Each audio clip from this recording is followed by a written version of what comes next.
और आज का जो मौजू है मैं वो चंद बातें हैं। रियासत की खातिर रियासत का नुकसान किए जा रहे हैं और उनको समझ नहीं आ रही कि ये रियासत है तो हम हैं, पाकिस्तान है तो हम हैं और इस मुल्क ने इंशाअल्लाह ताला ताक़यामत कायम रहना है। मगर अगर चंद सियासी अनासर ये समझते हैं कि हम अपनी सियासी बका की खातिर, सियासी मफादात की खातिर, जो पेटी पॉलिटिकल इंटरेस्ट होते हैं उनकी खातिर इस मुल्क की मईशत को नुकसान पहुंचाएंगे, तो ये उनकी खाम ख्याली है। तहरीक इंसाफ की तरफ से एक बहुत मकरू कदम लिया गया है यूरोपियन यूनियन को अप्रोच करने का और एक ऑनलाइन पिटिशन का सिस्टम, जिसमें वो इंटरनेट के ऊपर यूरोपियन यूनियन को ये कह रहे हैं कि पाकिस्तान का जीएसपी प्लस स्टेटस वापस लिया जाए क्योंकि इमरान खान साहब को कैद में सहूलियात नहीं दी जा रही। कितने अफसोस की बात है। और ये पहली दफा नहीं हुआ, माजी के अंदर अगर देखा जाए तो आईएमएफ की डील को साबोटाज करने का प्रोग्राम, मुल्क की मईशत को नाकाबिले तलाफी नुकसान पहुंचाने का प्रोग्राम, आईएमएफ को खत लिखने की जो इनकी कोशिश थी, आपको याद होगा कि उस वक्त के वजीर खजाना शौकत तरीन साहब ने 2 सूबाई वज़राए खजाना को फ़ोन किया कि हमें आईएमएफ को खत लिखना है और कहना है कि ये जो आईएमएफ पाकिस्तान को प्रोग्राम देने जा रहा है ये ना दिया जाए और ये मुआहदा पाकिस्तान के साथ ना किया जाए। ये बानी चेयरमैन पीटीआई की कोशिश ये थी कि ये मुल्क खुदा ना खास्ता डिफॉल्ट कर जाए, यहाँ पे बाहर से एयरलाइनें आना बंद हो जाएं, यहाँ पे लोग बैंकों के बाहर कतारों में लगे हों अपने पैसे निकलवाने के लिए, बाहर से इन्वेस्टमेंट आना बंद हो जाए, मईशत मुकम्मल तौर पे बैठ जाए और फिर बानी चेयरमैन पीटीआई ये कह सके कि देखें मैं कहता था मुल्क डिफॉल्ट हो जाएगा, इन्होंने मुल्क को डिफॉल्ट कर दिया।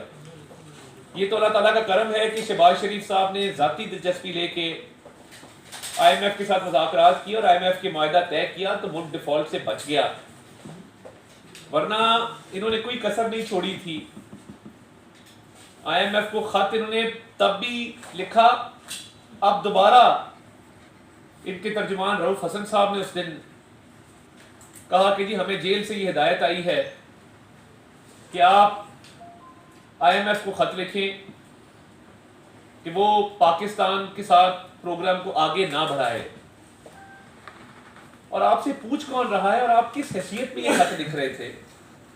आप करप्शन के चार्जेस में आपको अदालतों ने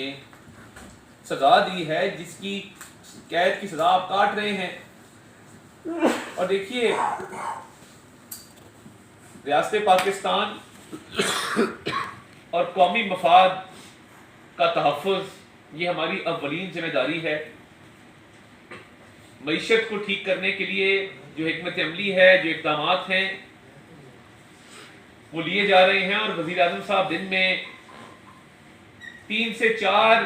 मीटिंग सिर्फ मईशत के ऊपर करते हैं और उनकी तमाम तर तवज्जो मरकूज़ है कि हम इस मुल्क को तरक्की की शारा पे गामजन करें, हम इस मुल्क की अवाम के मसाइल को हल करें, उनकी फलाह व बहबूद के लिए काम करें, महंगाई बेरोज़गारी का खात्मा करें। और एक तरफ एक सियासी जमात है जिसको अपने आप से आगे कुछ नज़र नहीं आता, ना कौमी मफाद नज़र आता है, ना उनको पाकिस्तान की सालमियत की कोई परवाह है, ना उनको गर्ज है मईशत की बहाली के साथ। वज़ीर आज़म साहब ने तो मिसाक़े बफामत की बात की थी, तो ये अब नया ढोंग रचाया जा रहा है कि यूरोपियन यूनियन को कहा जाए कि पाकिस्तान का जीएसपी प्लस स्टेटस वापस ले लें। अब पाकिस्तान का जीएसपी प्लस स्टेटस है तो हमारी एक्सपोर्ट्स में इजाफा होगा, पाकिस्तान का जीएसपी प्लस स्टेटस है तो ज़र मुबादला आएगा, पाकिस्तान का जीएसपी प्लस स्टेटस है तो रुपया मुस्तहकम होगा, महंगाई में कमी आएगी, रोजगार के मौके मिलेंगे। तो ये जो यूरोपियन यूनियन से राब्ता करके कहा जा रहा है कि जीएसपी प्लस स्टेटस ले लें, ये पाकिस्तान के ऊपर हमला है, ये पाकिस्तान की मईशत को तबाह करने की साजिश है और पाकिस्तान की गरीब आवाम को मजीद मुश्किलात का शिकार करने की एक मजमूम कोशिश है, जिसके तहत ये चाहते हैं कि यहाँ पे रोजगार के मौके ना हो, रुपया मुस्तहकम ना हो, गुर्बत महंगाई ख़त्म ना हो और पाकिस्तान की जो एक्सपोर्ट्स हैं वो ना हो सके और इंडस्ट्री बंद हो। तो ये मुतालबा तहरीक इंसाफ की तरफ से क्यों किया जा रहा है? वो इसलिए किया जा रहा है कि जी जेल में गालिबन वो कहते हैं कि जी हमारे लीडर को वो सहूलियात मुयसर नहीं है जिनके वो हकदार हैं। अब मैंने जब पंजाब गवर्नमेंट से रिपोर्ट ली तो पता ये चला कि इमरान खान साहब जेल में एक शहाना ज़िंदगी गुजार रहे हैं। उनके ज़ेर इस्तेमाल सिर्फ एक कमरा नहीं है, उनको पूरी एक गैलरी दी गई है वॉक करने के लिए। उनके सेल के साथ एक किचन भी दिया गया है, एक कमरा एक्स्ट्रा दिया गया है, 3 कमरे उनके ज़ेर इस्तेमाल है और एक गैलरी वॉक करने के लिए ज़ेर इस्तेमाल है। जो जेल मैनुअल है 1978 का, उसके मुताबिक हर कैदी को हफ्ते में 1 मुलाकात की इजाजत होती है। बानी चेयरमैन पीटीआई को हफ्ते में 4 मुलाकातों की इजाजत दी जा रही थी, जिसके अंदर 1 मुलाकात वकीलों के साथ, 1 मुलाकात दोस्तों के साथ, 1 मुलाकात फैमिली मेंबर्स के साथ और 1 मुलाकात सियासी रुफका के साथ। जेल मैनुअल कहता है कि जो भी कैद में होगा उसको हफ्ते में 1 मुलाकात की इजाजत दी जाएगी। यहाँ 4 मुलाकातें हो रही थी और ये कई 100 मुलाकातें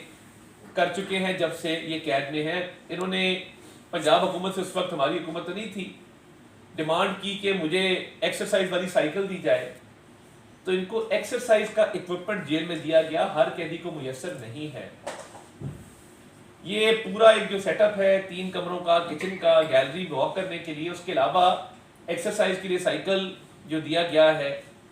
फिर उसके साथ साथ जो खाने पीने की अशिया की डिमांड की जाती है, मुझे पंजाब हुकूमत की तरफ से बताया गया है कि जेल हुकाम वो मुहैया कर रहे हैं और उनको कोई तंगी नहीं है, उनको कोई दिक्कत नहीं है। दीगर जो इस मुल्क के सियासी लीडर्स हैं, जब वो जेलों में रहे हैं तो जेल मैनुअल के तहत ही उनको तमाम सहूलियात दी जाती थी। तो ये अफसोसनाक है कि आप इस मुल्क की मईशत को नुकसान पहुंचा रहे हैं झूठ पर मबनी एक कैंपेन के जरिए। और देखिए, झूठ जो होता है ना, वो सामने आ जाता है, पता लग जाता है कि गलत बयानी की जा रही है और ये ऐसी गलत बयानी है कि कोई भी ये चेक करवा सकते हैं आप जेल से कि क्या सहूलियात दी जा रही हैं। ये जो 2 हफ्ते का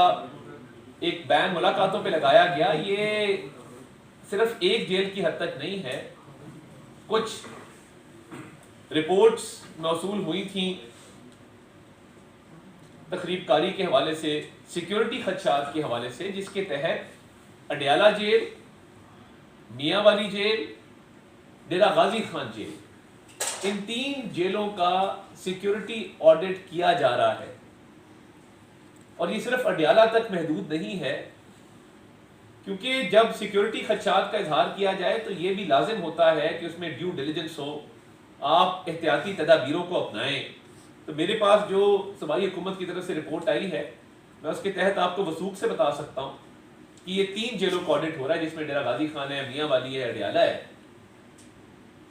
और इतनी सी बात पे यूरोपियन यूनियन को ये कहना कि आप जीएसपी प्लस स्टेटस विड्रॉ कर ले, इस मुल्क की सालमियत के खिलाफ ये साजिश है। इस मुल्क